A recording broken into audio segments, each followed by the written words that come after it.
আসসালামু আলাইকুম, কি খবর তোমাদের? কেমন আছো সবাই? আজকে আমরা জৈব যৌগের 12 নম্বর ক্লাস করছি ধারাবাহিকভাবে। আর আমাদের এই 12 নম্বর ক্লাসে আমরা অ্যাকচুয়ালি যেই টপিকটা নিয়ে পড়বো সেটা হচ্ছে অ্যামিন এবং ডাইজোনিয়াম লবণ। অ্যামিন আর ডাইজোনিয়াম লবণ নিয়ে তোমরা আজকে পড়বা। তো অনেকের কাছে অ্যামিন আর ডাইজোনিয়াম লবণ এই পার্টটা অনেক বেশি কঠিন লাগে। তো আমি আজকে তোমাদেরকে খুবই সহজ করে পড়াবো। আজকে আমি যেই পার্টটা পড়াবো, অ্যামিন এবং ডাইজোনিয়াম লবণ যেই জিনিসটা পড়াবো, আজকে পুরাটা তোমাদের এইচএসসিটা পুরাটাই কাভার করবে। অ্যাডমিশনের জন্য কিছু বিক্রিয়া তোমাদেরকে আলাদা করে পড়তে হবে। এখানে কিছু কিছু বিক্রিয়া আছে, হিন্সবার্গ টেস্ট, তারপরে মাস্টার্ড অয়েল টেস্ট, এগুলো কিছু কিছু টেস্ট আছে, সেগুলো তোমরা আলাদা করে তখন পড়বা। কিছু রূপান্তর আছে, যদিও আমি তোমাদেরকে এই ধারাবাহিক ক্লাসের মধ্যে আমি রূপান্তরও শিখাই দিব, সমস্যা নেই। তো প্যারা খাওয়ার কিছু নাই, শুধু মাথায় রাখবা এটা যে আমরা ধারাবাহিকভাবে যেই ক্লাসগুলো করছি এগুলো যদি তুমি শেষ করতে পারো তাহলেই তোমার মোটামুটি সব কিছুই কাভার করবে। তো ঠিক আছে, আর টাইম ওয়েস্ট না করে আমরা শুরু করে দিই। আজকে আমরা যেটা পড়বো সেটা হলো অ্যামিন। আজকে আমরা যেটা পড়বো সেটা হচ্ছে অ্যামিন। অ্যামিনের সাথে ডাইজোনিয়াম লবণও পড়বো, অ্যামিনের মধ্যেই পড়ে ডাইজোনিয়াম লবণটা। তো অ্যামিন বিষয়টা আসলে কি প্রথমত জানতে হবে, তো যে অ্যামিন জিনিসটা কি, অ্যামিন জিনিসটা কি। তো আমি প্রথমেই একটু দেখে নেই, তারপরেও যে সবাই তোমরা ক্লিয়ারলি শুনতে পাচ্ছ কিনা একটু দেখে নেই, তাহলে সুবিধা হবে। ওকে, হ্যাঁ শোনা যাচ্ছে। ওকে, তো প্রথমত আমরা এইটা জানবো যে আমরা জানি যে এন দিয়ে নাইট্রোজেন যে আছে, এই নাইট্রোজেনের আমরা জানি যে নাইট্রোজেনের যদি তুমি ইলেকট্রন বিন্যাস করো, নাইট্রোজেনের পারমাণবিক সংখ্যা কত? 7। যেহেতু পারমাণবিক সংখ্যা যেহেতু 7, এর ইলেকট্রন বিন্যাস করলে 1s2 2s2 2p3 আসে, তাই না? 1s2 2s2 2p3 এরকম না? তার মানে আমি বলতে পারি যে নাইট্রোজেনের ইলেকট্রন বিন্যাস যখন আমরা করছি তখন প্রথম শক্তি স্তরে 2টা ইলেকট্রন এবং তারপরে শক্তি স্তরে মোট 5টা ইলেকট্রন আছে, 2 আর 5। এই তো বিষয়।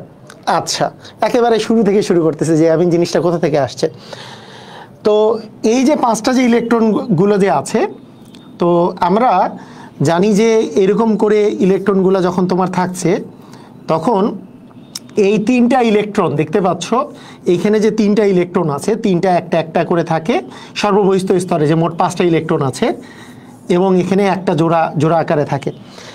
এই যারা একটা একটা করে থাকে এরা মনে করো হাইড্রোজেনের সাথে তোমার যদি বন্ধন গঠন করে, যেখানে হাইড্রোজেন একটা শেয়ার করলো, নাইট্রোজেন একটা শেয়ার করলো, হাইড্রোজেন একটা শেয়ার করলো, নাইট্রোজেন একটা শেয়ার করলো, হাইড্রোজেন একটা শেয়ার করলো, নাইট্রোজেন একটা শেয়ার করলো, এইভাবে করে কি অ্যামোনিয়া গঠিত হয়? মনে আছে তোমাদের অ্যামোনিয়া কিভাবে গঠিত হয়? সমযোজী বন্ধনের মাধ্যমে, নাইট্রোজেন আর হাইড্রোজেনের সমযোজী বন্ধন, যেখানে একটা আছে হচ্ছে নাইট্রোজেনের ইলেকট্রন, একটা আছে হাইড্রোজেনের ইলেকট্রন, এইভাবে করে অ্যামোনিয়া যৌগটা গঠিত হয় এবং এইখানে একটা মুক্তজোড় ইলেকট্রন থাকে। তাহলে অ্যামোনিয়া যখন তৈরি হয় আমরা বলতেই পারি অ্যামোনিয়া যখন তৈরি হয়, অ্যামোনিয়া এর মধ্যে মুক্তজোড় ইলেকট্রন থাকছে। খেয়াল করো, এর মধ্যে মুক্তজোড় ইলেকট্রন, একটি মুক্তজোড় ইলেকট্রন থাকে, একটি লোন পেয়ার বা মুক্তজোড় ইলেকট্রন থাকে, লোন পেয়ার বা মুক্তজোড় ইলেকট্রন থাকে। একটি থাকে না দুইটি থাকে? এখানে কি দুইটা না একটা? অ্যান্সার হচ্ছে পেয়ার। কথাটা দেখবা যে পেয়ার মানেই জোড়া।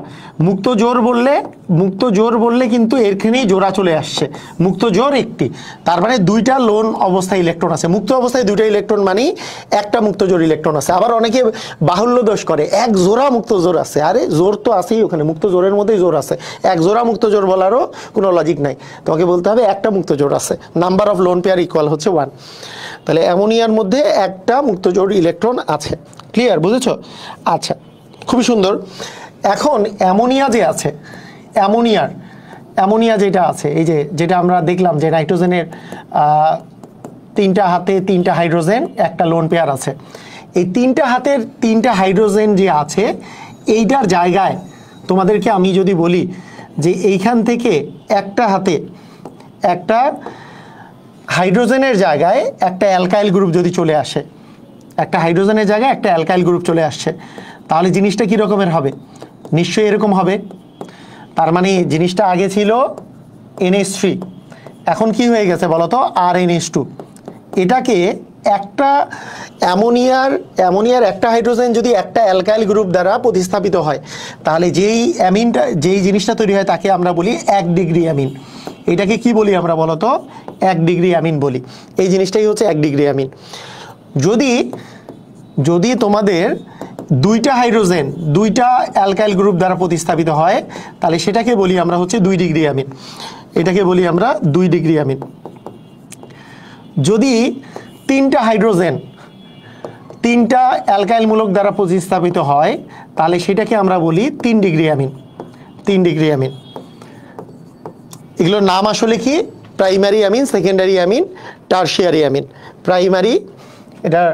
এটাকে 1 ডিগ্রি অ্যামিনকে আমরা বলি প্রাইমারি অ্যামিন। 2 ডিগ্রি অ্যামিনকে বলি আমরা সেকেন্ডারি অ্যামিন। Secondary amine. আর 3 ডিগ্রি অ্যামিনকে আমরা বলি টারশিয়ারি অ্যামিন, তাই না? Tertiary amine.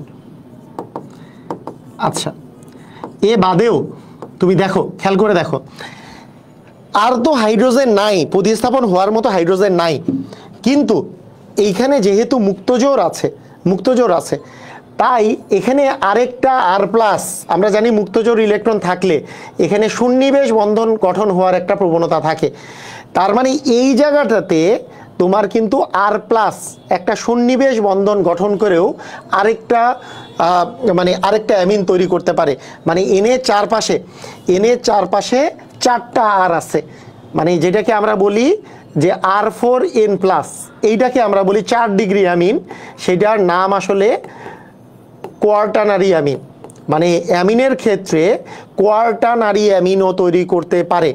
কথা কি বুঝছো? কোয়ার্টানারি অ্যামিনও তৈরি করতে পারে বা 4 ডিগ্রি অ্যামিনও তৈরি করতে পারে। কথা কি বুঝলা? তাহলে অ্যামিনের বিষয়টা আমরা প্রথমত 1 ডিগ্রি অ্যামিন তৈরি করতে পারবে একটা হাইড্রোজেনের জায়গায় একটা যদি অ্যালকাইল গ্রুপ আসে, তাহলে 1 ডিগ্রি অ্যামিন।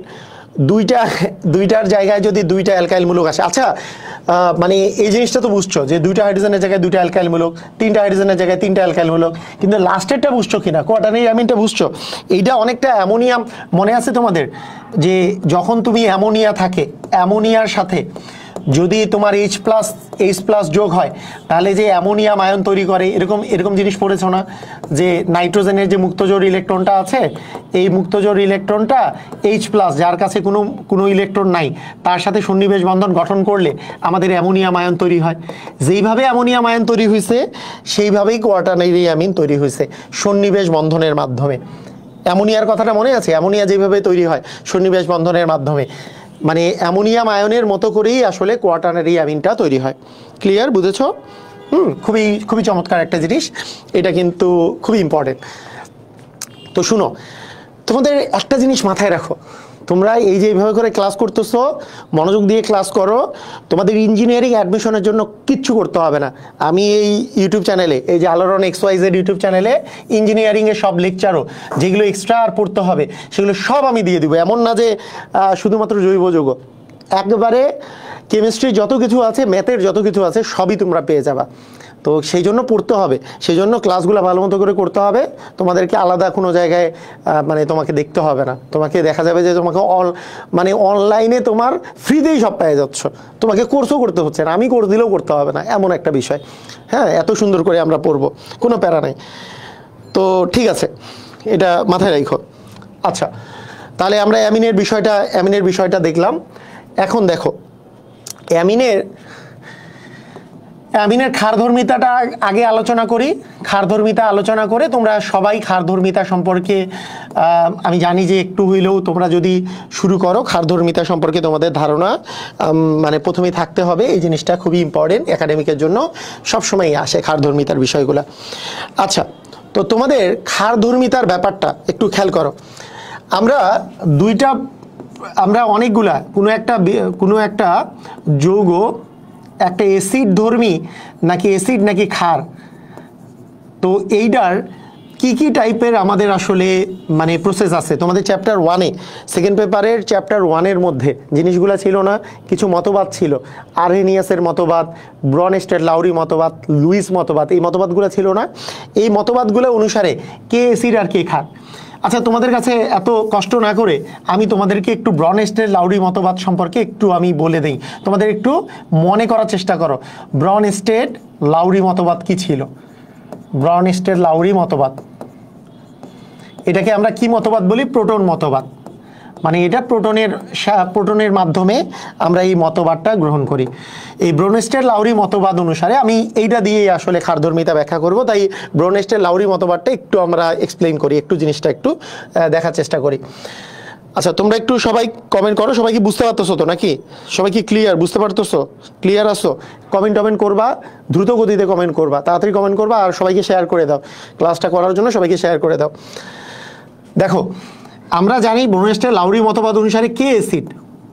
তুমি এটা মনে রাখার জন্য তুমি অ্যাসিডের দিকে যদি তাকাও তাহলে দেখবা যে সবগুলোতে এইচ আছে। তার মানে এইচ মানে এইচ প্লাস দান করবে, এইচ প্লাস মানে প্রোটন। তাহলে যে সকল পদার্থ প্রোটন দান করে, মানে এইচ প্লাস মানে প্রোটন দান করে, তাহলে প্রোটন দান করে তারা হচ্ছে কি বলতো? প্রোটন দান করে বা প্রোটন ত্যাগ করে তারা হচ্ছে অ্যাসিড, তারা হচ্ছে অ্যাসিড। আচ্ছা, আর ক্ষারের বিষয়টা কি? যে সকল পদার্থ প্রোটন গ্রহণ করে, তাই না? এইচ প্লাস কি করে বলো দেখি? গ্রহণ করে, তারা কি? তারা হচ্ছে ক্ষার। তাহলে কোনটা অ্যাসিড আর কোনটা ক্ষার?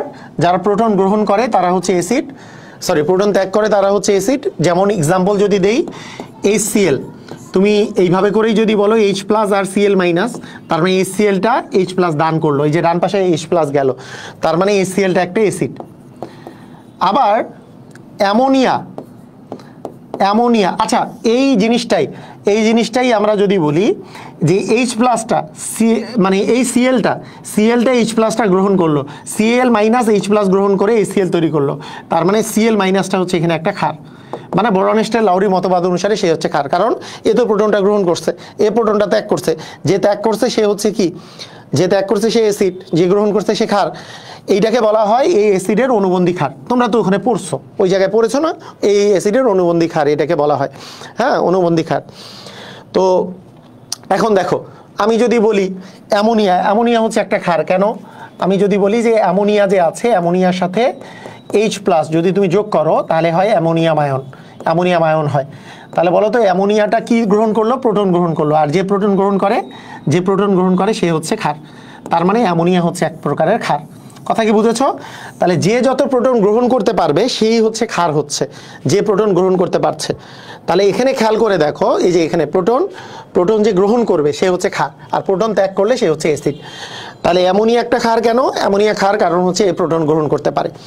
আচ্ছা, এখন খেয়াল করে দেখো যে আমরা যদি ধারাবাহিকভাবে আমরা একটু ক্ষার ধর্মিতার জন্য, আচ্ছা তোমরা কি বলো যে এই অ্যামোনিয়া ক্ষারের প্রমাণ কি জাস্ট প্রোটন গ্রহণ করাই প্রমাণ? অথবা তুমি কিন্তু লুইস মতবাদ অনুসারে যে আসলে মুক্তজোর ইলেকট্রন দান করে সেটাও কিন্তু এক প্রকারের ক্ষার, যেহেতু এর মুক্তজোর ইলেকট্রন সে দান করে সেই জন্য ক্ষার, এইভাবে করেও বলা যায়। আমি যেহেতু এখন চ্যাপ্টার 1 পড়াচ্ছি না, তাই আমি একটা জিনিস দিয়ে বুঝাইলাম, হ্যাঁ, একটা জিনিস দিয়ে বুঝালাম, একটা জিনিস দিয়ে বোঝার চেষ্টা করো। আচ্ছা ঠিক আছে, এখন দেখো ক্ষার ধর্মিতার কথা যখন আমি বলবো, যে আমার কাছে মনে করো আছে অ্যামোনিয়া, আমার কাছে মনে করো আছে 1 ডিগ্রি অ্যামিন, অথবা আমার কাছে আছে 2 ডিগ্রি অ্যামিন, অথবা আমার কাছে আছে 3 ডিগ্রি অ্যামিন। আমার কাছে এরকম করে 3 ডিগ্রি অ্যামিন আছে, ঠিক আছে, 3 ডিগ্রি অ্যামিন। তো এগুলোর মধ্যে আমি যদি ক্ষারধর্মিতার হিসাব করি, ক্ষারধর্মিতার যখন আমরা হিসাব করব, যে যত তাড়াতাড়ি প্রোটন গ্রহণ করতে পারবে, মানে এইচ প্লাস যে যত তাড়াতাড়ি গ্রহণ করতে পারবে, এ কত তাড়াতাড়ি এইচ প্লাস গ্রহণ করবে, নাকি এ এইচ প্লাস তাড়াতাড়ি গ্রহণ করবে, নাকি এ এইচ প্লাস তাড়াতাড়ি গ্রহণ করবে? কারণ এইচ প্লাস গ্রহণ করা মানে প্রোটন গ্রহণ করা মানেই ক্ষারধর্মিতার প্রমাণ। তো এইটার উপরে ডিপেন্ড করবে কার ক্ষারধর্মিতা কত বেশি। কারণ আমি একটু আগেই বললাম যে এইচ প্লাস বা প্রোটন যে গ্রহণ করে তারাই হচ্ছে ক্ষার। এখন খেয়াল করো, এইচ প্লাস মানে হচ্ছে একটা পজিটিভ আয়ন।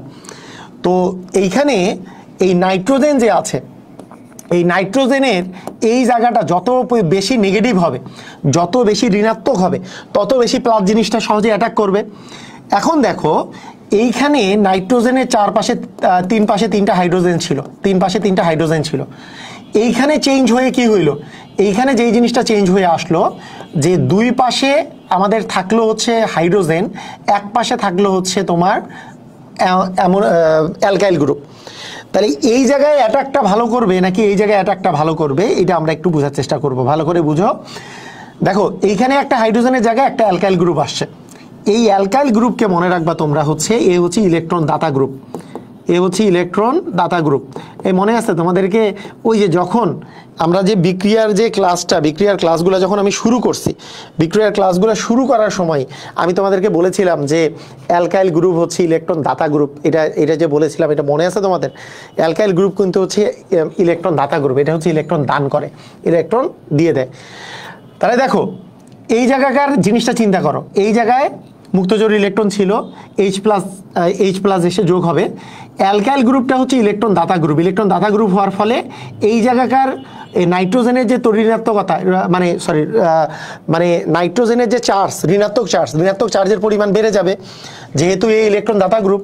তাহলে এখানে যেহেতু ঋণাত্মক চার্জের পরিমাণ বেড়ে গেছে, তার মানে সহজেই H প্লাস আরও সহজেই অ্যাটাক করতে পারবে, আক্রমণ করতে পারবে।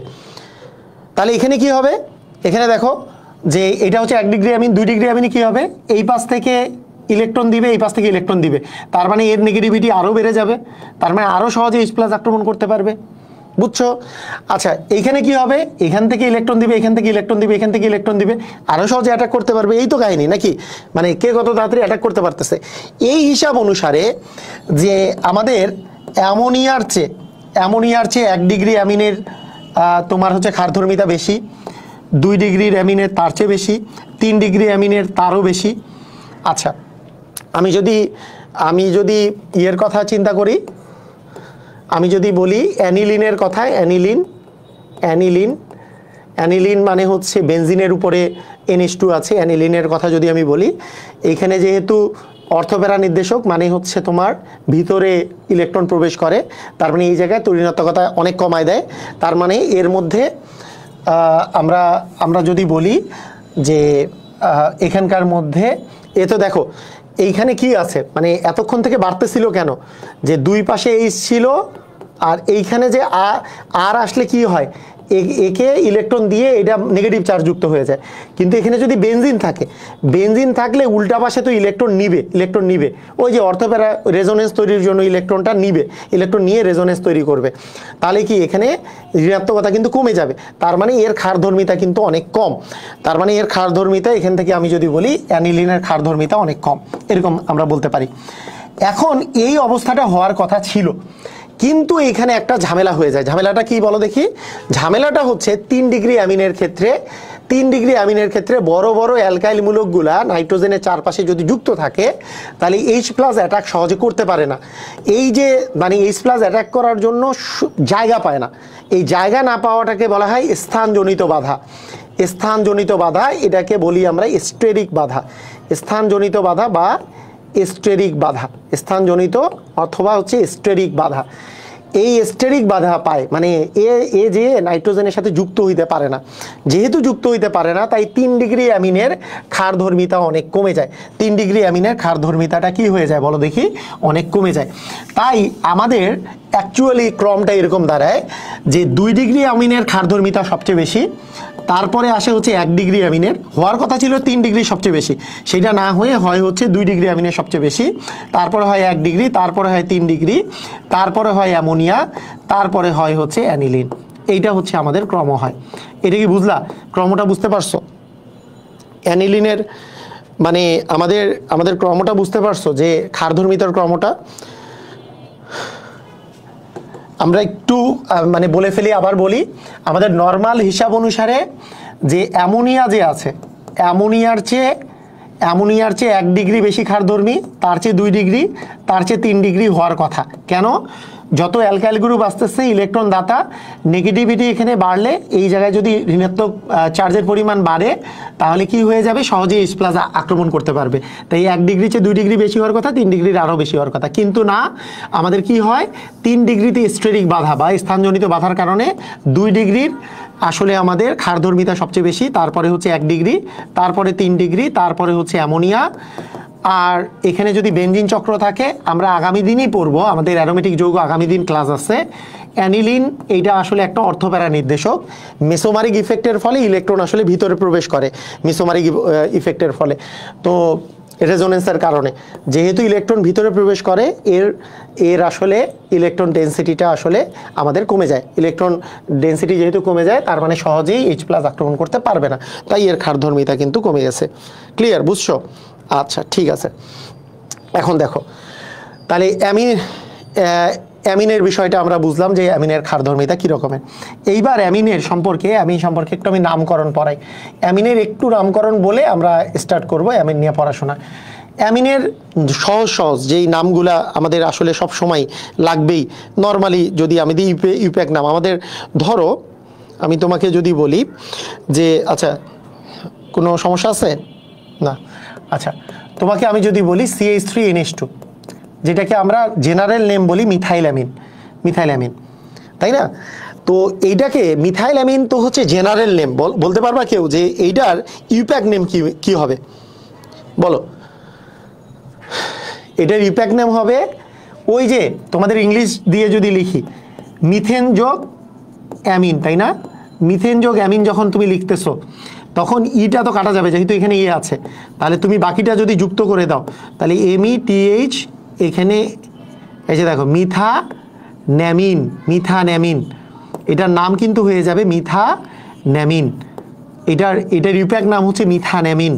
ক্লিয়ার, বুঝেছো? এটার ইউপ্যাক নাম হচ্ছে মিথান্যামিন। একটা কার্বন বা দুইটা কার্বন যদি থাকে, তাহলে তো NH2 তো মানে যে কোনো এক পাশেই থাকবে, এখানে কোনো নাম্বারিং দেওয়ার প্রয়োজন নাই। তাহলে এটার নাম হবে হচ্ছে ইথান্যামিন, মানে এটার নাম কিন্তু হচ্ছে ইথান্যামিন। এটা ইয়ে দিয়ে লিখি CH3 CH2 NH2, তাহলে এটার নাম হচ্ছে তোমার ইথান্যামিন,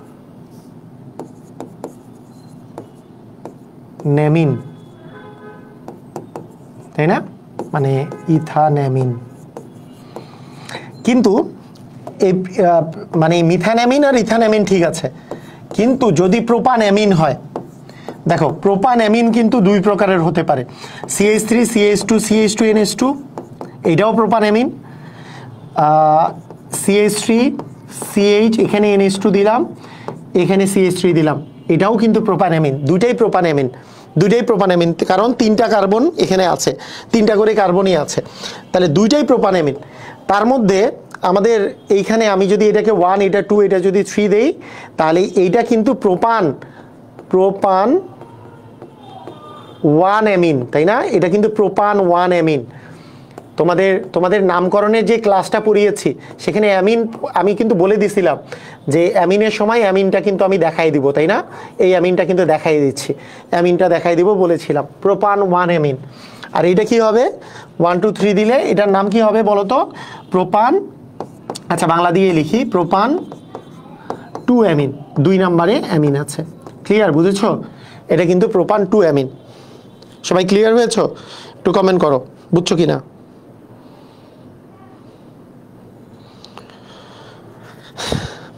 বুঝছো?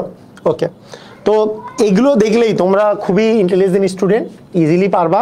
আমি তোমাদেরকে যেই মানে জিনিসগুলো দেখিয়েছি, ওগুলো এক এক করে তুমি দেখলেই পারবা, ওটা কোনো ব্যাপারই না।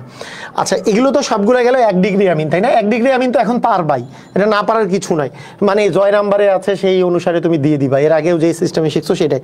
আচ্ছা, একটু যদি আমরা 2 ডিগ্রি অ্যামিনের কথা বলি, 2 ডিগ্রি অ্যামিন মানে কি? যে নাইট্রোজেনের ধরো এই পাশে একটা CH3 আছে, এই পাশে একটা CH3 আছে, তাই না? এক পাশে একটা H আছে, মানে NH দিয়ে দুই পাশে CH3 আছে। কথা কি বুঝছো? এইটা একটা 2 ডিগ্রি অ্যামিন, মনে আছে না? মানে ওই যে 2 ডিগ্রি অ্যামিনের কথা মনে আছে কিনা দেখো, কোথায়? এই যে আর NH2 হচ্ছে 1 ডিগ্রি অ্যামিন, 2 জায়গায় আর আসছে, মানে এখানে CH3 এখানে CH3, এটা 2 ডিগ্রি অ্যামিন। 3 জায়গাতেই মনে করো CH3, তাহলে 3 ডিগ্রি অ্যামিন, মনে আছে না? ওকে, খেয়াল করো। ওকে, এই যে দুই পাশে দুইটা CH3, এক পাশে একটা H দিচ্ছি, এটা হচ্ছে 2 ডিগ্রি অ্যামিন, কারণ নাইট্রোজেনটা দুইটা অ্যালকাইল গ্রুপের সাথে যুক্ত, তাই এটা 2 ডিগ্রি অ্যামিন। তাহলে এই যে দুইটা যে যুক্ত, প্রথমত আগের মতো করেই তুমি চিন্তা করবা, আগের মতো করেই অ্যামিনকে তুমি চিন্তা করবা যে এইটা মিথানঅ্যামিন, ঠিক আছে মিথানঅ্যামিন, কারণ একটা কার্বন NH দিয়ে আছে, কিন্তু এই জায়গায় এন এর সাথে এইচ এর জায়গায় একটা কি চলে আসছে বলো তো, মিথাইল গ্রুপ চলে আসছে, একটা আসছে মিথাইল গ্রুপ। বলো তো এই জন্য তোমার নাম কি হইতে পারে, তোমার কাছে কি মনে হচ্ছে বলো, এটার নাম কি হইতে পারে? একজন লিখছে ডাইমিথাইলামিন, হ্যাঁ ডাইমিথাইলামিন কিন্তু জেনারেল নেম, এটার রিপ্যাক নেম কি বলো বলো বলো?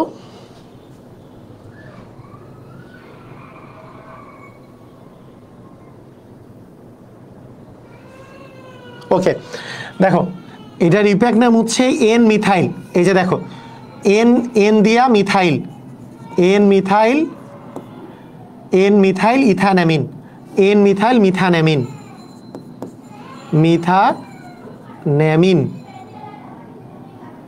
মিথানঅ্যামিন মানে বাংলা দিয়ে লিখি না, বাংলা দিয়েও লিখি, দেখো এন মিথাইল মিথানঅ্যামিন। তুমি বলবা যে কিভাবে হলো, আচ্ছা কিভাবে হলো সেটা বোঝার জন্য তোমাকে আরেকটা দিই, তাহলে খুব ভালো করে বুঝবা। মনে করো তোমাকে আমি দিলাম যে CH3 CH2 দিয়ে বললাম যে NH দিয়ে দিলাম যে হচ্ছে CH3, তাহলে দেখো তোমার যেই পাশে শিকল বড় আছে সেইটাকে মেইন যৌগ হিসাবে চিন্তা করবা, যেই পাশে শিকলটা ছোট আছে সেইটাকে তুমি সাবস্টিটিউয়েন্ট হিসাবে চিন্তা করবা। তাহলে যেই পাশে ছোট আছে সেইটাকে তুমি লিখবা হচ্ছে এন মিথাইল, তাহলে কি লিখলা এন মিথাইল। এখন যেই পাশে বড় আছে তাহলে এটা কি হবে বলো তো, ইথানঅ্যামিন। কথাটা বুঝো নাই? ইথানঅ্যামিন বুঝছো কি? এই যে দুইটা কার্বন যুক্ত, এটা হচ্ছে মেইন শিকল, মাতৃ শিকল এটা, ঠিক আছে? আচ্ছা তোমরা একটু নিজেরা বলো তো এইটা তাহলে কি হবে। ধরো তোমার কাছে আছে CH3 CH2, তারপরে CH2, তারপরে NH, তারপরে মনে করো CH, ধরো CH2 CH3, এটা কি হবে বলো? সমান থাকলে তো যে কোনো এক পাশ নিলেই হলো, মনে করো যে দুই পাশেই যদি মানে থাকে সমান, তাহলে তো একটা যে কোনো একটাকে তুমি ইথাইল বললা যে ইথাইল, এন ইথাইল ইথানঅ্যামিন হইতো। কিন্তু এখানে কি আছে, এই পাশে আছে তিনটা, এই পাশে আছে কয়টা, দুইটা, তার মানে দুইটারটা শিকলে যাবে, তার মানে এন ইথাইল, এন হবে ইথাইল, তার মানে এন ইথাইল, আর এখানে তিনটা কার্বন আছে, তার মানে হবে কি বলতো, প্রোপানঅ্যামিন, প্রোপানঅ্যামিন। সবাই কি ক্লিয়ার, বুঝেছো? তাহলে 2 ডিগ্রি অ্যামিনের কি পারবা তোমরা? 2 ডিগ্রি অ্যামিন সবাই কি ক্লিয়ার হইছো? একটু আমাকে জানাও, 2 ডিগ্রি অ্যামিন পারবা? ওকে ঠিক আছে, ভেরি গুড, সুন্দর। এখন দেখো এইবার যদি আমি বলি 3 ডিগ্রি অ্যামিনের নামকরণ কিভাবে করা হয়, 3 ডিগ্রি অ্যামিনের ক্ষেত্রে নামকরণ কিভাবে হয়, জিনিসটা খুবই সহজ। এটা কি বুঝছো? 2 ডিগ্রি অ্যামিন কি সবাই বুঝছো? ওকে 2 ডিগ্রি অ্যামিন যেরকম করে হয় 3 ডিগ্রি অ্যামিনও সেম ভাবে করে হয়।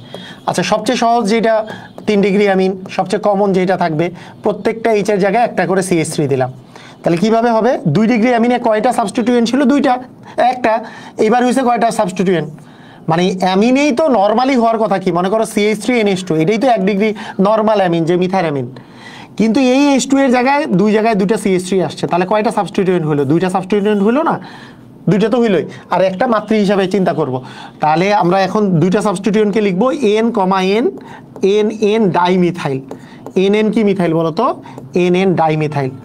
তাহলে এন ডাইমিথাইল, আর যেটা মেইন যৌগ সেটার জন্য মিথানঅ্যামিন, এটার জন্য মিথানঅ্যামিন। সবাই কি ক্লিয়ার, বুঝেছো? এটার জন্য কিন্তু মিথানঅ্যামিন। বুঝতে পারছো সবাই? তোমরা কি এটা কি বুঝলা? একটু কমেন্ট করো সবাই, বুঝছো কিনা একটু দেখি। আচ্ছা একটা দিয়ে দেখি যে তোমরা পারতেছো কিনা, তাহলে বুঝতে পারবো।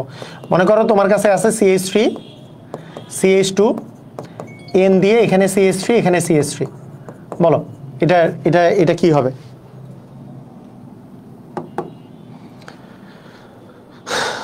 এটার নামকরণ কি হবে?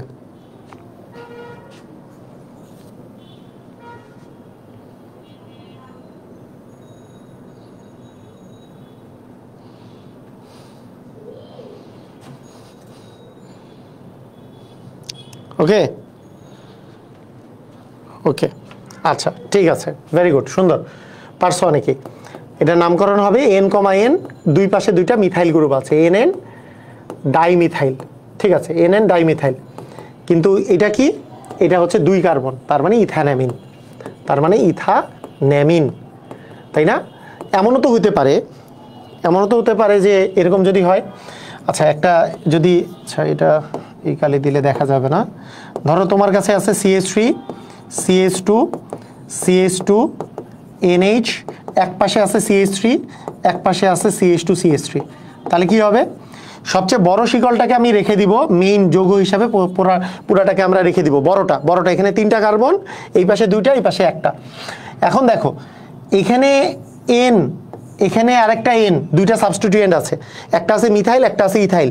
আমরা জানি মিথাইল আর ইথাইলের মধ্যে অ্যালফাবেটিক অর্ডারে, ইংলিশ অ্যালফাবেটিক অর্ডারে কে আগে বলো তো? ই আগে। তাই আমাকে লিখতে হবে N ইথাইল। ওই যে তোমাদেরকে শিখাইছিলাম কিন্তু, মনে আছে তোমাদের? কিন্তু নামকরণের ক্লাসটা একটু ভালো করে দেখে নিও। N ইথাইল, তারপরে কি হবে বলো তো? N methyl, N ethyl, N methyl, এরপরে হচ্ছে প্রোপানেমিন। ঠিক আছে? তাহলে এইভাবে করে তোমরা 3 ডিগ্রি অ্যামিনের আসলে নামকরণ করবা, পারবা না? আচ্ছা ঠিক আছে। তো মোটামুটি অ্যামিনের নামকরণগুলো একটু শিখাই দিয়ে রাখলাম, কারণ এগুলো কাজে লাগে, তোমাদের কাজে লাগবে। পারবা? একটু আমাকে জানাও।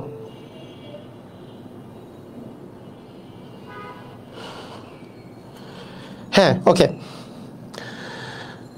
এখন খেয়াল করো যে আমাদের অ্যামিন তো আছে, এই অ্যামিনের যদি আমরা চলে আসি অ্যামিনের ভিতরে একটু আমি বলি, অ্যামিনের কিছু প্রস্তুতিগুলো যদি আমরা দেখি, অ্যামিনের কিছু প্রস্তুতি, খুব খেয়াল করো, খুব মনোযোগ দিয়ে খেয়াল করো।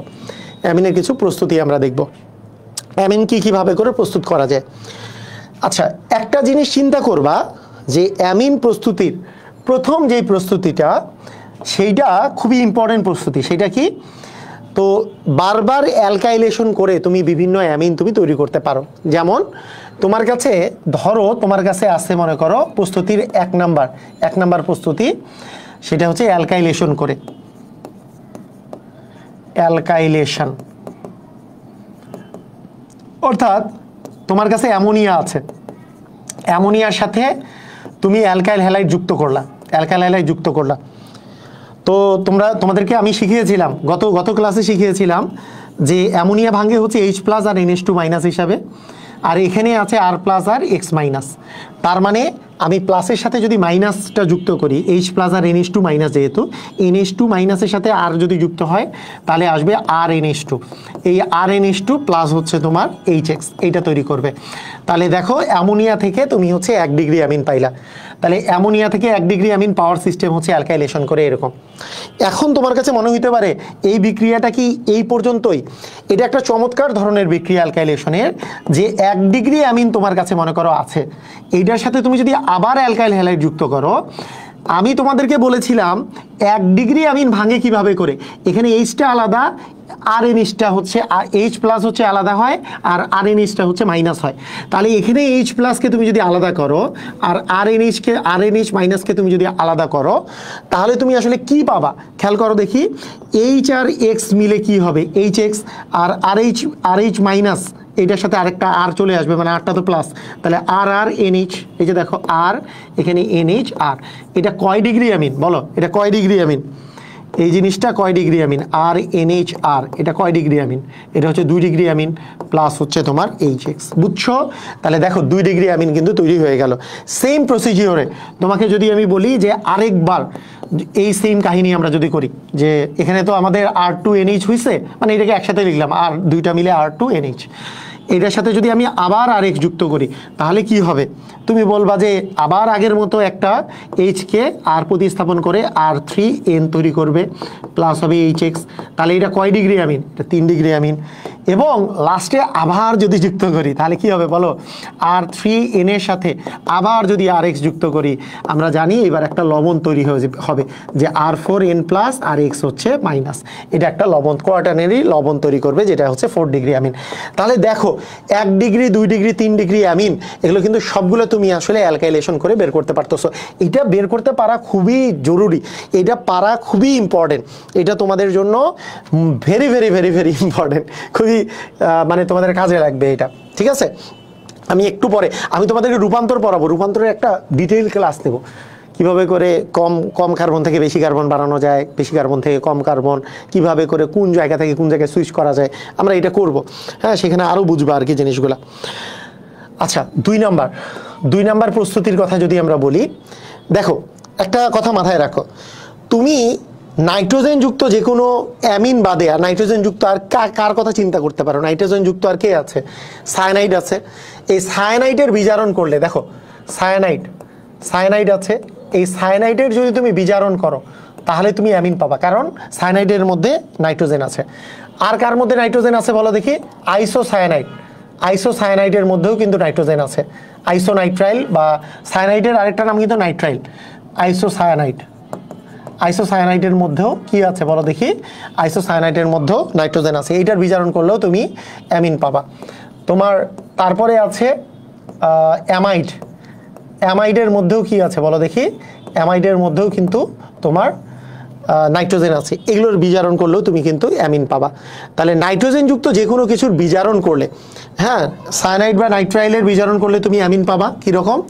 ধরো তোমার কাছে আছে যে CH3CN আছে, ঠিক আছে? এই CH3CN যদি থাকে, এটার তুমি যদি বিজারণ করো, এই বিজারণটা হবে হচ্ছে লিথিয়াম অ্যালুমিনিয়াম হাইড্রেটে। আচ্ছা, আমি আরেকটা জিনিসও লিখে রাখি এখানে, 4 নম্বরে দেই হচ্ছে নাইট্রো যৌগ থেকেও কিন্তু তুমি বিজারণ করলে অ্যামিন পাবা। অ্যামাইড থেকেও তুমি অ্যামিন পাবা। অ্যামাইডের বিজারণ করলেও তুমি অ্যামিন পাবা। মানে যতগুলো নাইট্রোজেনযুক্ত জিনিস আছে সবগুলোর বিজারণ করলেই তুমি অ্যামিন পাবা। তাহলে লিথিয়াম অ্যালুমিনিয়াম হাইড্রেট হচ্ছে একটা বিজারক। Lithium aluminium hydrate LiAlH4। হ্যাঁ, এটা একটা আয়নিক যৌগ। এটা এই জিনিসটা সম্পর্কে এটাও আমি তোমাদেরকে অ্যাডমিশনের লেকচারের মধ্যে দেখাবো এটা কিভাবে তৈরি হয়। হ্যাঁ, কেন এটা আসলে বিজারণ করে, কিভাবে করে জায়মান হাইড্রোজেনটা আসে, এটা গাঠনিক সংকেতটা দেখলেই বুঝতে পারবা, খুব ইজিভাবে করে বুঝতে পারবা তখন। আচ্ছা, এখন নর্মালি এটা দেখো, সায়ানাইডের তুমি যদি বিজারণ করো, সমান কার্বন বিশিষ্ট, এখানে 2টা কার্বন আছে, 2টা কার্বন বিশিষ্টই তোমার আসলে অ্যামিন তৈরি হবে, 2 কার্বন বিশিষ্ট অ্যামিন তৈরি হবে। এক্ষেত্রে মনে রাখতে হবে, যদি সায়ানাইড বা নাইট্রাইল থাকে তাহলে 1 ডিগ্রি অ্যামিন তৈরি হবে। যদি আইসোসায়ানাইড বা আইসোনাইট্রাইল থাকে, মনে করো CH3NC দিলে হচ্ছে আইসোসায়ানাইড। মানে আমি এর আগের একদিনও বলেছিলাম যে RCN মানে হচ্ছে সায়ানাইড, RNC মানে হচ্ছে আইসোসায়ানাইড বা আইসোনাইট্রাইল, ঠিক আছে? ওকে, তাহলে এই যে NC যদি থাকে, এটা হচ্ছে আইসোসায়ানাইড বা আইসোনাইট্রাইল। এইটার তুমি যদি বিজারণ করো তাহলেও তুমি কি পাবা বলো দেখি? তাহলেও কিন্তু তুমি পাবা অ্যামিন পাবা, কিন্তু এই ক্ষেত্রে তুমি পাবা 2 ডিগ্রি অ্যামিন। দেখো এখানে যে মানে এখানে কার্বন আছে, এখানে কার্বন আছে, ঠিক আছে, কিন্তু মাঝখানে N থাকার ফলে এখানে তোমার 2 ডিগ্রি অ্যামিন মানে NH দিয়ে এখানে তোমাকে CH3 দিতে হবে। অর্থাৎ এই ক্ষেত্রে তুমি পাবা হচ্ছে 2 ডিগ্রি অ্যামিন। কথা কি বুঝলা? এই ক্ষেত্রে কি পাবা? এই ক্ষেত্রে তুমি পাবা হচ্ছে 2 ডিগ্রি অ্যামিন। তার মানে আইসোসায়ানাইড হইলে তুমি পাবা হচ্ছে তুমি 2 ডিগ্রি অ্যামিন, শুধু সায়ানাইড হইলে তুমি পাবা হচ্ছে 1 ডিগ্রি অ্যামিন। বুঝছো কি বুঝো নাই? সবাই বুঝছো? পারবা? ওকে, ক্লিয়ার। আচ্ছা, এখন এরপরে আরেকটা হচ্ছে নাইট্রো যৌগ। নাইট্রো যৌগ যদি থাকে, নাইট্রো যৌগের মধ্যেও যেহেতু নাইট্রোজেন আছে, এই নাইট্রোজেনযুক্ত যৌগের তুমি যদি বিজারণ করো তাহলেও তুমি কি পাবা বলো দেখি? অ্যামিন পাবা। এই ক্ষেত্রে একটা শর্ত হচ্ছে, নাইট্রোজেনযুক্ত যৌগের যে অক্সিজেনটা আছে, অক্সিজেনটা বের করার জন্য একটা ধাতু দিতে হয়, সেটা হচ্ছে SnHCl যদি তুমি দাও তাহলেই এই বিক্রিয়াটা সংঘটিত হয়, কারণ এই অক্সিজেনটা বের করে এইখান থেকে জায়মান হাইড্রোজেনটা এখানে যুক্ত হয়, এটা পানি আকারে বের হয়ে যায় অক্সিজেনটা, ঠিক আছে? তাহলে একটা জিনিস মনে রাখবো, এগুলো সবগুলোই বিজারণ। তুমি দেখো 2, 3, 4 সবই বিজারণ করলাম। ইভেন 5 নাম্বার যেটা বলবো অ্যামাইড, অ্যাসিড অ্যামাইডের সংকেত কি? RCONH2। অ্যামাইডের তুমি যদি বিজারণ করো আমি গতদিনই পড়িয়েছি তোমাদেরকে যে যেহেতু গতদিন ছিল জৈব অ্যাসিডের একটা জাতক তো অ্যামাইড, অ্যামাইডের বিজারণ আমি লাস্টে করিয়েছিলাম যে অ্যামাইডের বিজারণ করলে কি পাওয়া যাবে, অ্যামাইডের বিজারণ করলে কিন্তু তুমি অ্যামিন পাবা সমান কার্বন বিশিষ্ট। দেখো আর আছে এখানে সিও আছে, তাহলে সিওটা হয়ে যাবে হচ্ছে তোমার CH2 আর এখানে চলে আসবে হচ্ছে NH2। হ্যাঁ, কথা কি বুঝছো? তাহলে সমান কার্বন বিশিষ্ট কিন্তু তুমি অ্যামিন পাবা। তাহলে অ্যামাইডের বিজারণ করলেও তুমি আসলে অ্যামিন পাবা। তাহলে দেখো কত মনে রাখা সহজ। কেউ যদি একবার মনে রাখতে চায় অ্যামিন আমরা কিভাবে করে পাবো, একটা অ্যালকাইলেশন এটা সবাই পারে, অ্যালকাইলেশন সবাই এক স্টেপেই সবাই লিখতে পারে যে হ্যাঁ NH3 দিলাম, এখানে RX দিলাম, এখানে হইল RNH2 হইল, তারপরে আবার RX দিলাম, এখানে R2 NH হইল, আবার RX দিলাম, R3 N হইল, তারপরে আবার RX দিলাম, তারপরে R4 NX হইল। এইটা হচ্ছে অ্যালকাইলেশন, এইটা এক লাইনেও লেখা সবাই তোমরা পারবা। হ্যাঁ, 2 নাম্বার 3 নাম্বার 4 নাম্বার 5 নাম্বার এগুলো সবগুলোই হচ্ছে বিজারণ। কে যেখানেই নাইট্রোজেন আছে সায়ানাইডের বিজারণ অ্যামিন, আইসোসায়ানাইডের বিজারণ 2 ডিগ্রি অ্যামিন, নাইট্রোয়ের বিজারণ অ্যামিন সমান কার্বন বিশিষ্ট অ্যামিন, আবার অ্যামাইডের বিজারণ অ্যামিন। সবাই কি বুঝছো? ক্লিয়ার? পারবা? ক্লিয়ার না সবাই? বুঝছো না? আচ্ছা, অ্যামিনের বিষয়টা এরকম। এখন দেখো, এখন আমরা আরেকটা বিষয় অ্যামাইড থেকে আরেকভাবে করে প্রস্তুত করা যায় অ্যামাইড থেকে। এই বিক্রিয়াটা খুব ইম্পর্টেন্ট, তোমাদের অ্যামাইডের মধ্যে আমি বলি নাই কারণ এখানে বলবো, তাই সবাই আমরা এই নামটা শুনবো, সামনেও শুনবো, বারবার করে পরীক্ষায় আসে। হফম্যান ডিগ্রেডেশন বা হফম্যান ক্ষুদ্রাংশকরণ বিক্রিয়া, হফম্যান ডিগ্রেডেশন বা হফম্যান ক্ষুদ্রাংশকরণ বিক্রিয়া। পারবা? হফম্যান ডিগ্রেডেশন বা হচ্ছে হফম্যান ক্ষুদ্রাংশকরণ বিক্রিয়া জিনিসটা কি? মনে করো RCO NH2 আছে, এইটার সাথে তুমি যদি ব্রোমিন RKOH বা NaOH যদি তুমি দাও তাহলে তোমার কি তৈরি হবে দেখো। আচ্ছা, এই জিনিসটা দেওয়া কি দেখছো না তোমরা? এই জিনিসটা মনে করো যখন তুমি ওই যে হ্যালোফর্ম বিক্রিয়া, ক্লোরোফর্ম, ব্রোমোফর্ম যখন তৈরি করবা তখনও কিন্তু এই দুটো জিনিস দিতে হয়।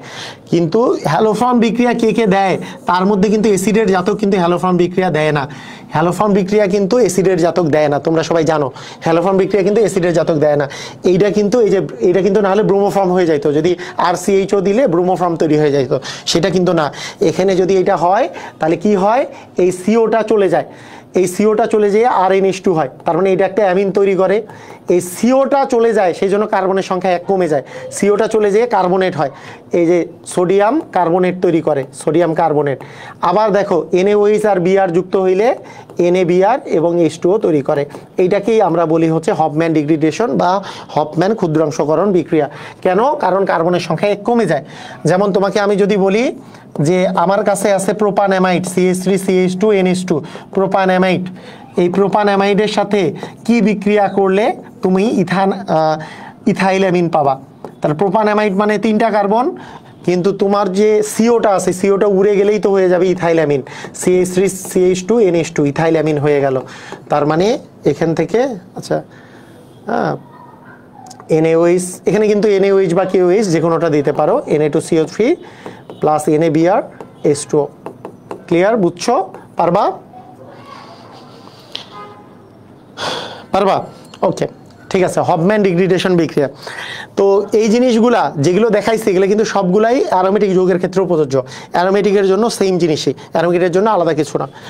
আচ্ছা, এখন দেখো অ্যারোমেটিকের জন্য আলাদাভাবে করে আর এখন আমি দেখাচ্ছি না, ওই যে এক্সট্রা যখন ক্লাস নিব, কারণ তোমাদের এই যে আমি লেকচারটা নিচ্ছি তোমাদের এইটা 12 নম্বর লেকচার, আমাদের টার্গেট হচ্ছে 15টা লেকচারে পুরোপুরি HSC কাভার করা, আর এক্সট্রা আরও 5টা লেকচার হয়তোবা থাকবে যাতে করে অ্যাডমিশনের লেভেলের এক্সট্রা জিনিসগুলো কাভার করার জন্য। সেটা এখন করব না কারণ HSC তোমাদের প্রথম টার্গেট, ওই 5টা ক্লাস পরেও তুমি করতে পারবা। হ্যাঁ, মানে এখন তার চেয়ে CQ MCQ এগুলো প্র্যাকটিস আমি করাবো, কারণ তারপরে দেখা যাবে যে তোমাদেরকে ফার্স্ট পেপারের চ্যাপ্টারগুলোর উপর ওয়ান শট ক্লাসগুলো নিতে হবে, যাতে করে যারা সামনেই যারা আছে পরীক্ষার্থী তাদের জন্য সুবিধা হয়, যে সামনেই যারা পরীক্ষা দিবা, যারা 24 ব্যাচে পরীক্ষা দিবা, 25 ব্যাচে পরীক্ষা দিবা, সামনেই আছে মনে করো ফার্স্ট পেপার থেকে শুরু করে সবগুলোর ওয়ান শট ক্লাস করে একবারে সব কাভার করে ফেলবো। ঠিক আছে? বুঝছো? আচ্ছা, ঠিক আছে, আমরা একটু বিক্রিয়া দেখি। বিক্রিয়া খুব বেশি দেখবো না, বিক্রিয়া এর অনেকগুলো আছে, এর বিক্রিয়া কিন্তু অনেক টাইপের বিক্রিয়া দেয়। ওই যে বললাম একটা একটা বিক্রিয়া হচ্ছে নাইট্রাস অ্যাসিডের মাধ্যমে ও 1 ডিগ্রি 2 ডিগ্রি 3 ডিগ্রি অ্যামিনের পার্থক্যকরণ, সেই জিনিসটা দেখব। মানে কিন্তু আরেকটা আছে, মানে আমাদের আর যেগুলো বিক্রিয়াগুলো যেগুলো আছে সেইগুলো অনেকগুলো ইম্পর্টেন্ট, হিন্সবার্গ টেস্ট আছে, সেটাও 1 ডিগ্রি 2 ডিগ্রি 3 ডিগ্রি অ্যামিনের পার্থক্যকরণ, সেগুলো এখানে দেখবো না, কারণ এগুলো মানে একাডেমিকে আসবে না, সেগুলো আমরা মানে অ্যাডমিশনের জন্য করি। তো যেটা লাগবে একাডেমিকের জন্য সেটা দেখো, মানে এইচএসসির জন্য যেটা লাগবে সেটা খেয়াল করো। তো নাইট্রাস অ্যাসিডের সাথে বিক্রিয়া, নাইট্রাস অ্যাসিডের সাথে বিক্রিয়া, একটা জিনিস মনে রাখবা, নাইট্রাস অ্যাসিডের সাথে যে বিক্রিয়াটা করে এক্ষেত্রে নাইট্রাস অ্যাসিডটা তৈরি হয় যেটা, সেটা হচ্ছে NaNO2 এবং HCl এর বিক্রিয়ার ফলে HNO2 এবং NaCl এইটা প্রডিউস করে। এই যে এইভাবে করে তোমার আসলে নাইট্রাস অ্যাসিডটা প্রডিউস হয়। নাইট্রাস অ্যাসিডের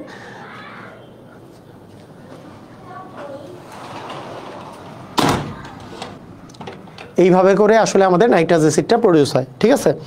তো নাইট্রাস অ্যাসিডটা কীভাবে করে প্রডিউস হয় সেটা বলে দিলাম। এইভাবে এই নাইট্রাস অ্যাসিডের সাথে তুমি যদি 1 ডিগ্রি অ্যামিনের বিক্রিয়া করো, 1 ডিগ্রি অ্যামিনের বিক্রিয়া করলে এইটার সাথে যদি তুমি এই নাইট্রাস অ্যাসিডের বিক্রিয়া করো, যেটা তৈরি হয়েছে NaNO2 আর HCl এর বিক্রিয়ায়, তাহলে দেখা যায় এখানে নাইট্রোজেন গ্যাস বুদবুদ আকারে বের হয়। নাইট্রোজেন গ্যাস বুদবুদ আকারে বের হয়, বিক্রিয়াটা দেখাচ্ছি একটু পরে। এই নাইট্রোজেন গ্যাস দেখে তুমি বুঝতে পারবা এইটা এখানে আসলে 1 ডিগ্রি অ্যামিন আছে। তো এইটা কিন্তু মনে রাখতে হবে, এইটা আমি যে এখন যে বিক্রিয়াটা লিখতেছি এই বিক্রিয়াটা হচ্ছে অ্যালিফেটিকের ক্ষেত্রে, অ্যালিফেটিক, অ্যারোমেটিক না, এটা হচ্ছে অ্যালিফেটিকের জন্য। 2 ডিগ্রি অ্যামিনের ক্ষেত্রে কি হয়? 2 ডিগ্রি অ্যামিনের ক্ষেত্রে নাইট্রাস অ্যাসিডের বিক্রিয়ায় তৈলাক্ত একটা অদ্রবণীয় লবণ তৈরি করে, তৈলাক্ত। আর 3 মানে অদ্রবণীয় একটা তৈলাক্ত আস্তরণ পরে আর কি। 3 ডিগ্রি অ্যামিনের ক্ষেত্রে দ্রবণীয় লবণ তৈরি হয়, এটা একটা হচ্ছে দ্রবণীয় লবণ তৈরি হয়, একটা লবণ তৈরি হয়, এখানে একটা লবণ তৈরি হয়। এই 3টা জিনিস আমাদেরকে জানতে হবে। এর মাধ্যমে 1 ডিগ্রি 2 ডিগ্রি 3 ডিগ্রি অ্যামিনের পার্থক্য করা যায়, প্রথমে আমরা বুঝলাম। এখন ব্যাপারটা হচ্ছে যে এটার বিক্রিয়াগুলো কীভাবে মনে রাখবো।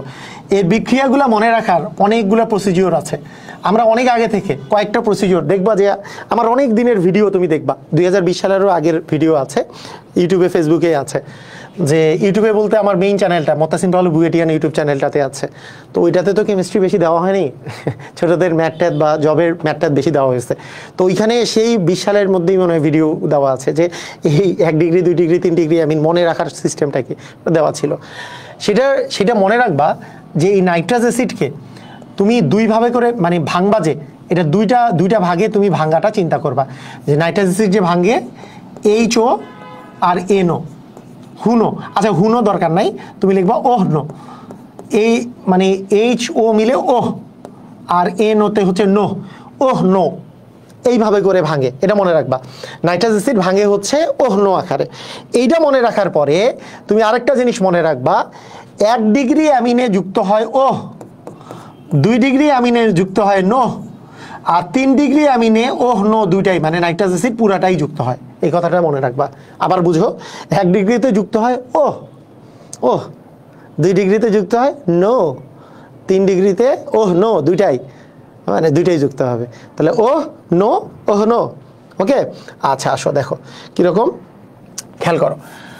মনে করো তোমার কাছে আছে একটা 1 ডিগ্রি অ্যামিন, যে ধরো তোমার কাছে আছে আর NH2, এইটা আছে, এইটার সাথে তুমি নাইট্রাস অ্যাসিডের বিক্রিয়া দিলা 1 ডিগ্রি অ্যামিনের।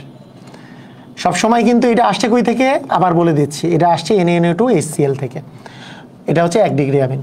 আচ্ছা, অথবা তুমি 2 ডিগ্রি অ্যামিন একটা নিলা, সেইটার সাথে এইটার বিক্রিয়া দিলা, এটা আসছে কই থেকে, NaNO2 আর HCl থেকে 2 ডিগ্রি। অথবা তুমি বিক্রিয়া দিলা 3 ডিগ্রি অ্যামিনের সাথে, 3 degree amine, RNH RNR plus হচ্ছে HNO2, এটার সাথে তুমি বিক্রিয়া দিলা। দেখো তো তুমি কিভাবে করে বিক্রিয়াটা দিবা। বিক্রিয়াটার যেটা সিস্টেম হবে তোমার দেওয়ার খুবই ইজি সিস্টেম। সেটা কি, প্রথমটাতে যুক্ত হবে ওহ, তুমি NH2 এর জায়গাটাতে ওহ চলে আসবে, মানে আর এর সাথে ওহ চলে আসবে, মানে অ্যালকোহল। ওহ, আর এর সাথে কি চলে আসবে? OH। এখানে যে NH2 আছে তুমি দেখো, এটা মানে তো ও ছিল আর নো ছিল, তাহলে ও তো যুক্তই হলো, নো বাকি আছে। নো এর সাথে NH2 এর চিন্তা করো, নো আর NH2 তোমার বাকি আছে, নো আর NH2। তারপরে নাইট্রোজেন আছে কয়টা? নাইট্রোজেন আছে 2টা। তারপরে H2 আর O মিলে অক্সিজেন, H2 আর O মিলে কি বলো দেখি? পানি। তাহলে তোমার এইটা হচ্ছে এইখান থেকে, এই বিক্রিয়াটা থেকে এই যে নাইট্রোজেন গ্যাস যে বুদবুদ আকারে বের হয়, এইটা দেখে তুমি বুঝতে পারো এখানে 1 ডিগ্রি অ্যামিন ছিল। এটা 1 ডিগ্রি অ্যামিন কিভাবে করে বোঝা যায় যে 1 ডিগ্রি অ্যামিন ওখানে আছে, সেইটা বুঝার বিক্রিয়া, 1 ডিগ্রি অ্যামিন বুঝার বিক্রিয়া। কথা কি বুঝছো? ক্লিয়ার? আর NH2 এইটা, ROH, এটা নাইট্রোজেন গ্যাস বুদবুদ আকারে বের হচ্ছে, এটাই হচ্ছে তোমার 1 ডিগ্রি অ্যামিন আছে, এটার হচ্ছে বিক্রিয়া। এখানে কিন্তু অ্যালকোহল প্রডিউস হয়েছে। কি প্রডিউস হয়েছে দেখো তো? অ্যালকোহল প্রডিউস হয়েছে। ক্লিয়ার? বুঝছো? আচ্ছা ঠিক আছে। এইবার দেখো 2 ডিগ্রির ক্ষেত্রে কি যুক্ত হবে? নো। এই নোটা যুক্ত হয় কোথায়? এই H, দেখো এইটা মানে তো OH আর NO, এইবার যুক্ত হবে H এর জায়গায় NO, আর H আর OH মিলে পানি তৈরি করবে। মানে বিষয়টা দাঁড়াবে এরকম, আর এখানে N, এইখানে চলে আসবে হচ্ছে তোমার NO, আর এখানে থাকবে আর প্লাস হচ্ছে H2O, মানে এইখানকার H আর OH মিলে পানি তৈরি করলো, আর NOটা যুক্ত হয়ে গেল। এইটা হচ্ছে তৈলাক্ত একটা দ্রবণ, তৈলাক্ত, হ্যাঁ, তৈলাক্ত দ্রবণে এই তৈলাক্ত আস্তরণ তৈরি করে। এরপরে দেখো 3 নম্বরে ওহ নো দুইটাই, মানে পুরো জিনিসটাই যুক্ত হবে। কেন? কারণ কোয়াটারনারি অ্যামিনে কি আছে? শুধু সন্নিবেশ বন্ধন আছে। এই সন্নিবেশ বন্ধনের ফলে মানে ওই যে মুক্তজোড় ইলেকট্রন আছে, যে মুক্তজোড় ইলেকট্রনের ফলে সে আসলে সন্নিবেশ বন্ধন গঠন করবে। এইটা ওই যে এখানে দেখো, এই যে এইটা H+ নিয়ে তোমার আসলে সন্নিবেশ বন্ধন গঠন করলো H+, আর এই পাশেরটা হবে হচ্ছে NO2-। এটা একটা দ্রবণীয় লবণ তৈরি করতেছে। ঠিক আছে? দ্রবণীয় লবণ তৈরি করছে। এভাবে করে তুমি 1 ডিগ্রি, 2 ডিগ্রি, 3 ডিগ্রি অ্যামিনের পার্থক্য করতে পারবা। 1 ডিগ্রি, 2 ডিগ্রি এবং 3 ডিগ্রি অ্যামিনের তুমি পার্থক্য করতে পারবা। কথা কি বুঝছো? ক্লিয়ার? পারবা? এখন কথা হচ্ছে অ্যারোমেটিকের। এটা তো আমাদের গেল অ্যালিফেটিকের বিষয়, এটা গেল হচ্ছে আমাদের এলিফেটিকের বিষয়। অ্যারোমেটিকের বিষয়টা কি তাহলে? অ্যারোমেটিকের বিষয়টা কি হবে? খেয়াল করো তো, অ্যারোমেটিকের বিষয়টা কি হবে, কিভাবে করে করতে পারবা, বলতে পারবা? অ্যারোমেটিকের বেলা ঘটনা যেটা ঘটে, মনে করো এই 1 ডিগ্রি অ্যামিনের ক্ষেত্রে আমি যদি বলি, 1 ডিগ্রি অ্যামিনে অ্যারোমেটিকের 1 ডিগ্রি অ্যামিনটা very very very very important. 1 degree অ্যামিনটা, কারণ এর 2 প্রকারের বিক্রিয়া আসলে সংঘটিত হয়। 2 প্রকারের বিক্রিয়া সংঘটিত হয়। 0 থেকে 5 ডিগ্রি সেলসিয়াস তাপমাত্রায় নাইট্রাস অ্যাসিডের যে বিক্রিয়াটা তুমি দিবা, নাইট্রাস অ্যাসিডের ক্ষেত্রে NaNO2 আর HCl, এই দুইটা পুরাটা একসাথে করে দেখাইতে হয়, এটা মিলেই নাইট্রাস অ্যাসিড। আর এখানে জাস্ট তুমি নাইট্রাস অ্যাসিডটা এইভাবে করেই দিতে পারো, কারণ 0 থেকে 5 ডিগ্রি সেলসিয়াস তাপমাত্রায় এইটা এই হিসাব করেই থাকে, ওই NaNO2 HCl আকারেই থাকে 0 থেকে 5 ডিগ্রি সেলসিয়াস তাপমাত্রা। 0 থেকে 5 ডিগ্রি সেলসিয়াস তাপমাত্রা, ঠিক আছে? আর এইটা মনে করো 30 থেকে 35 বা 40 ডিগ্রি সেলসিয়াস তাপমাত্রা। কিছু কিছু বইয়ে 35 দেওয়া আছে, কিছু কিছু বইয়ে 40 দেওয়া আছে, সমস্যা নেই। যখন এইটা 0 থেকে 5 ডিগ্রি সেলসিয়াস তাপমাত্রায় থাকে, তখন এইটা যে একটা লবণ প্রডিউস করে, যেই লবণটার নাম হচ্ছে ডায়াজোনিয়াম লবণ, ডাইঅ্যাজোনিয়াম লবণ। অ্যাজো মানে হচ্ছে নাইট্রোজেন, অ্যাজো মানে হচ্ছে নাইট্রোজেন। ল্যাভেশিয়া যখন নাইট্রোজেনের নামকরণ করে তাকে বলা হইতো অ্যাজোট। অ্যাজোট হচ্ছে নিষ্ক্রিয়, অ্যাজোট মানে নিষ্ক্রিয়। ডাইঅ্যাজো মানে দুইটা নাইট্রোজেন আছে, তাই ডাইঅ্যাজো। নিয়াম মানে পজিটিভ, তাহলে বেনজিন ডায়াজোনিয়াম, তাহলে বেনজিন ডাইঅ্যাজোনিয়াম, নিয়াম মানে পজিটিভ, বেনজিন ডায়াজোনিয়াম পজিটিভ, আর ক্লোরাইড তো হচ্ছে নেগেটিভ, তাই বেনজিন ডায়াজোনিয়াম ক্লোরাইড। এটার নাম কি বলতো? Benzene diazonium chloride. এইটাকে বলা হয় ডায়াজোকরণ বিক্রিয়া, ডায়াজোনিয়াম ক্লোরাইড। তাহলে এটা কিন্তু খুবই ইম্পর্টেন্ট একটা প্রোডাক্ট। এইটার কিছু আমরা বিক্রিয়া কিন্তু আজকে পড়বো, বেনজিন ডায়াজোনিয়াম ক্লোরাইডের বিক্রিয়া কিন্তু আমরা পড়বো, খুবই ইম্পর্টেন্ট। তাহলে 0 থেকে 5 ডিগ্রি সেলসিয়াস তাপমাত্রায় আমাদের হচ্ছে এটার নাম কি? 1 ডিগ্রি অ্যামিনের নাম কি? এটা হচ্ছে অ্যানিলিন। এটার নাম হচ্ছে 1 ডিগ্রি অ্যারোমেটিক অ্যামিন, যেটার নাম হচ্ছে অ্যানিলিন। অ্যানিলিনের সাথে সোডিয়াম নাইট্রাইট এবং হচ্ছে HCl বিক্রিয়া করে বেনজিন ডায়াজোনিয়াম ক্লোরাইড তৈরি করে, বুঝছো? আর 30 থেকে 40 ডিগ্রি সেলসিয়াস তাপমাত্রায় জিনিসটা এটা ভেঙে যে আগের মতোই, ওই যে তখন যেমন OH চলে আসছিল, মনে আছে? ওই যে NH2 এর জায়গায় যে OH আসছিল, প্লাস N2 প্লাস H2, এগুলো যে প্রডিউস করছিল, এই যে অ্যালিফেটিকের ক্ষেত্রে দেখো তো, অ্যালিফেটিকের ক্ষেত্রে কী হয়েছিল, NH2 এর জায়গায় কী চলে আসছিল, ওইস সেম জিনিসটা আমাদের কিন্তু অ্যারোমেটিক অ্যামিনের 1 ডিগ্রিতে ঘটে যদি বেশি তাপমাত্রা যদি থাকে, বুঝছো, বেশি তাপমাত্রা থাকলে এই জিনিসটা ঘটে। আর 2 ডিগ্রি 3 ডিগ্রি অ্যামিনের কাহিনী হচ্ছে সেম, 2 ডিগ্রি 3 ডিগ্রির ক্ষেত্রে অ্যারোমেটিকের ক্ষেত্রে। যদি তোমাদেরকে বলি 2 ডিগ্রি অ্যামিনের অ্যারোমেটিকের কাহিনী কি, তাহলে এখানে NH দিবা, NH দিয়ে এই পাশে CH3 বা যে কোনো এক পাশে CH3 দিবা, HNO2 দিলা, তাহলে এখানেও তো ওই যে বিষয়টা আছেই যে OH আর NO, 2 ডিগ্রিতে NOটা যুক্ত হয় H এর জায়গায়, ওই আগের মতো। তুমি ওইটা যদি তুমি পারো এটাও তুমি পারবা, H এর জায়গায় NO চলে আসবে প্লাস হচ্ছে H2, হ্যাঁ, ওই তখনকার মতো তৈলাক্ত। আর 3 ডিগ্রি অ্যামিনে, 3 ডিগ্রি অ্যামিনে অবশ্য এটা তো 1 ডিগ্রি, এটা 2 ডিগ্রি। 3 ডিগ্রি অ্যামিনে অবশ্য একটা জিনিস ঘটে এখানে, যে এখানে যখন 3 ডিগ্রি অ্যামিন থাকে এর স্টেরিক বাধার কারণে 3 ডিগ্রি অ্যামিনে কিন্তু নাইট্রাস অ্যাসিড যে আছে, নাইট্রাস অ্যাসিডের এটা কিন্তু তোমার 3 ডিগ্রি অ্যামিনে এই প্যারা পজিশনে কিন্তু তোমার NO চলে আসে, প্যারা পজিশনে, এটা এখানে প্যারা পজিশনে NO চলে আসে, মানে এখানে কিন্তু আর যুক্ত হইতে পারে না, যুক্ত না হয়ে প্যারা পজিশনে চলে আসে। এইটা অতটা প্রয়োজন নাই, হ্যাঁ, যখন প্রয়োজন হবে আমি আবার তোমাদেরকে দেখাই দিব, সমস্যা নেই। এটাও ওই যে আগেকার মতো দ্রবণীয় লবণ, আচ্ছা লবণ তৈরি করে আর কি।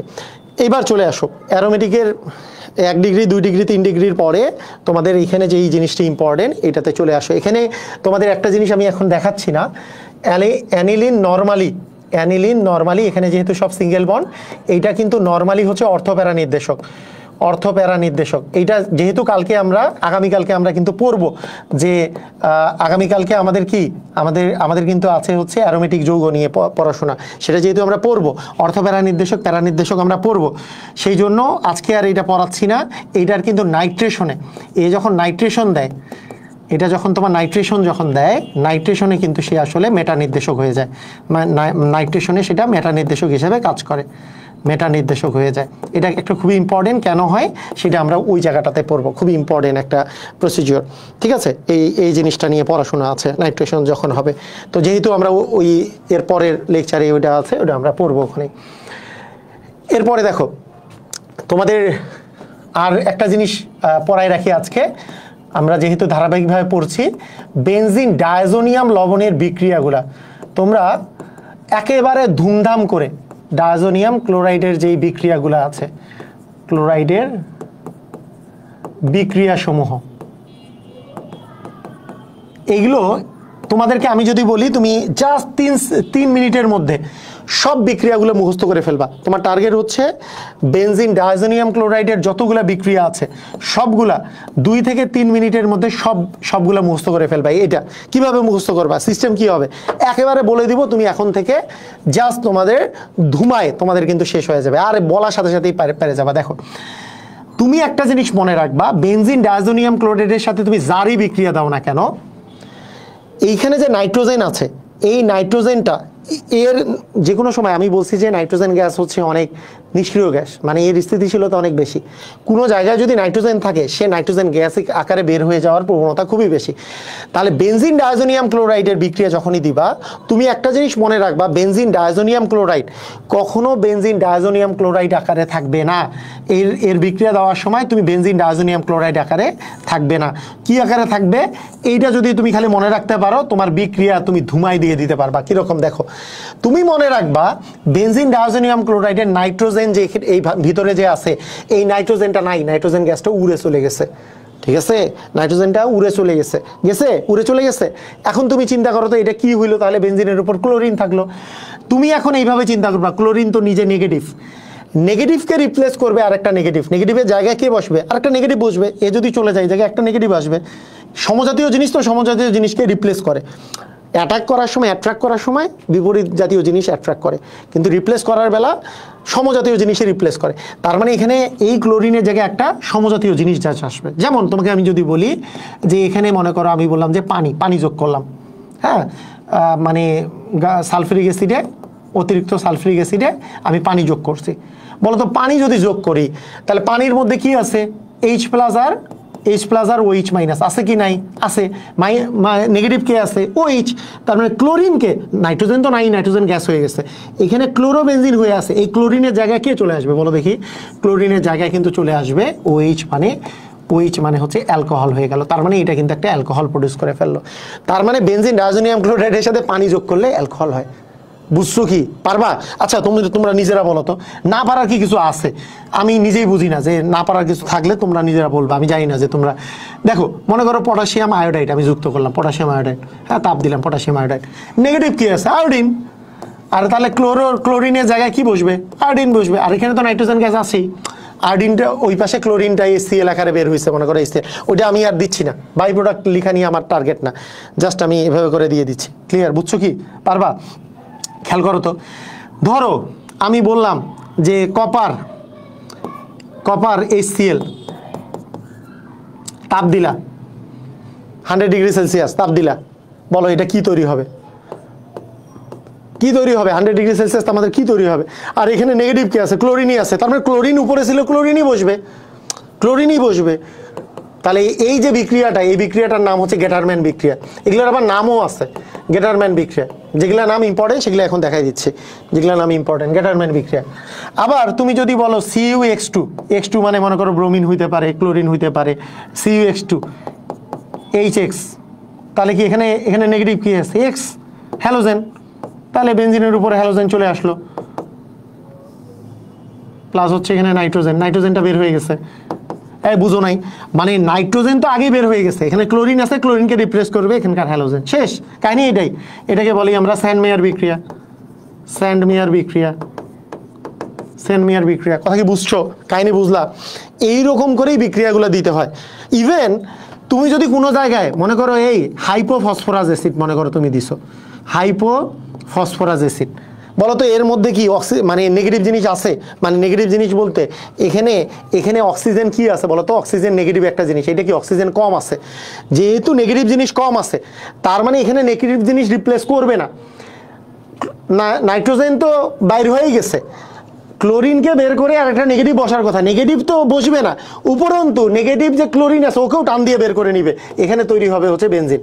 তুমি যদি এইভাবে করে পড়ো, তুমি কি মানে আটকাবা বলো তো? বেনজিন ডাইজোনিয়াম ক্লোরাইডের বিক্রিয়া আটকাবা কোনোদিন? জীবনে আটকাবা না। তোমাকে পড়া শিখতে হবে যে কিভাবে করে বেনজিন ডাইজোনিয়াম ক্লোরাইড পড়তে হবে, এটা তোমাকে শিখতে হবে। তুমি যদি একবার ভালো করে যদি শিখে যাও, জীবনে তুমি আটকাবা না। কথা কি বুঝছো? জাস্ট তুমি টার্গেট নিবা যে হ্যাঁ নাইট্রোজেন গ্যাস জুম করে উড়ে চলে গেছে, নাইট্রোজেন গ্যাস নাই, এখানে আছে ক্লোরোবেনজিন, ক্লোরোবেনজিনের জায়গায় আরেকটা নেগেটিভটা আসবে। বুঝছো? পারবা? তাহলে ডাইজোনিয়াম লবণ তৈরি হয়েছে কিভাবে করে? ওই যে তৈরি হয়েছে এইভাবে, 0 থেকে 5 ডিগ্রি সেলসিয়াস তাপমাত্রায় নাইট্রাস অ্যাসিডের সাথে বিক্রিয়া করতে যে NaNO2 আর HCl লাগে, সেটা 0 থেকে 5 ডিগ্রিতে কিন্তু ডাইজোনিয়াম লবণ তৈরি হয়েছে। এর বিক্রিয়াগুলোই এতটাই সহজ। শুনো একটা জিনিস, শুনো, মানে তোমাদেরকে আমি বলেই দিছি, তোমাদেরকে 20 ঘন্টা সময় দিতে হবে HSC-তে জৈব যৌগে ভালো করার জন্য। আমার 20 ঘন্টা লেকচার দেখতে হবে। এই 20 ঘন্টা আমার লেকচার নিজে দেখবা এবং বাসায় 20 ঘন্টা মানে একদিন বা 1.5 দিনও দেখে ফেলতে পারো। 20 ঘন্টা 1.5 দিনই শেষ হয়ে যাইতে পারে। সুন্দর করে নোট করবা, নোট করে আবার নিজে পড়বা 20 ঘন্টা। তুমি এইখান থেকে তুমি 100, আমি তো তোমাদেরকে আবার কি করব, ক্রিয়েটিভ প্র্যাকটিস করাবো, সিকিউ MCQ এগুলো কিন্তু প্র্যাকটিস করাবো, সিকিউ এবং MCQ প্র্যাকটিস করাবো। তোমার কিছু আটকাবে না, তুমি শুধু নিজের উপর কনফিডেন্স রাখবা যে আমি পারবো। তুমি যদি নিজের উপর কনফিডেন্স না থাকে তাহলে তো এফিকল এমএও পারবা না। সবচেয়ে বড় কথা এই জায়গায়, এফিকল এমএও পারবা না। নিজের উপর কনফিডেন্স রাখো, অবশ্যই পারবা। তুমি মানে এর চেয়ে বেশিভাবে করে তোমাকে তুমি কোনোভাবে করেই তোমার আসলে সম্ভব না। তোমার আগে নিজের মধ্যে সেলফ মোটিভেশন থাকতে হবে, সেলফলি মোটিভেটেড হইতে হবে, নিজে মোটিভেটেড হইতে হবে যে না ইনশাল্লাহ পারবো, আমি ভুলেই পারবো, এবং তাহলেই তুমি পারবা। দেখবা সব কিছু কাজ করতেছো, তুমি পারতেছো। ঠিক আছে? ওকে, আগামী দিন আর ক্লাস খুবই ইম্পর্টেন্ট, 2টা ক্লাস আগামী পরপর 2টা ক্লাস করাবো, খুব ইম্পর্টেন্ট। একটা ক্লাস আগামীকালকে ক্লাস হবে হচ্ছে অ্যারোমেটিক যৌগ নিয়ে, হ্যাকেল তত্ত্ব আছে, বেনজিনের বিভিন্ন টাইপের অ্যালকাইলেশন, অ্যাসাইলেশন, সালফোনেশন, কত কি বিষয় আছে না এগুলো। এরপরে আমরা তারপরের ক্লাসটা করবো একটা মেকানিজমের ক্লাস, রূপান্তরের ক্লাস, খুবই ইম্পর্টেন্ট কিন্তু ক্লাসগুলো। ঠিক আছে? ওকে, তো ঠিক আছে, আজকের ক্লাস এই পর্যন্তই। সবাই ভালো থাকো, আল্লাহ হাফেজ।